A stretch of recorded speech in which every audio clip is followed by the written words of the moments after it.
এই বোতলটিকে এইভাবে চুপসে ফেলতে হবে। শর্ত হলো সেটা বোতলের মুখ বন্ধ করা অবস্থায়। ইব্রাহিম ভাই, আপনি একটু ট্রাই করে দেখেন করতে পারেন কিনা। ওকে, আমি চেষ্টা করে দেখি।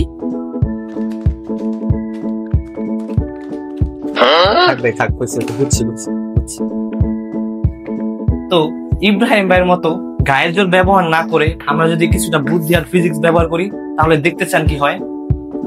আমরা যদি একটা কাগজের মধ্যে আগুন ধরাই,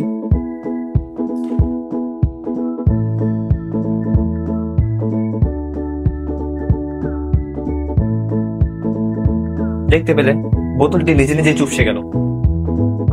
তো বোতলটি চুপসে যাওয়ার কারণ আসলে কি? আমি কি জাদুকর? না, এর আসল কারণ হচ্ছে অ্যাটমসফেরিক প্রেসার বা বায়ুমণ্ডলীয় চাপ। এখন এই বায়ুমণ্ডলীয় চাপ আবার কি, আর এর কারণে কেন এই বোতলটি চুপসে গেল? মূলত যখন কাগজে আগুন ধরিয়ে বোতলে দেওয়া হয় তখন আগুনের তাপে বাতাস গরম হয়ে প্রসারিত হয় এবং কিছুটা বাতাস বাইরে বেরিয়ে আসে। তারপর যখন বোতলের মুখ বন্ধ করে দেওয়া হয় তখন বাতাস আবার ঠান্ডা হয়ে আগের অবস্থানে আসে, কিন্তু তখন কিছুটা বাতাস বেড়ে যাওয়ার কারণে বাতাসের চাপ কমে আসে এবং বাইরের বায়ুমণ্ডলীয় চাপ বোতলটিকে চুপসে দেয়।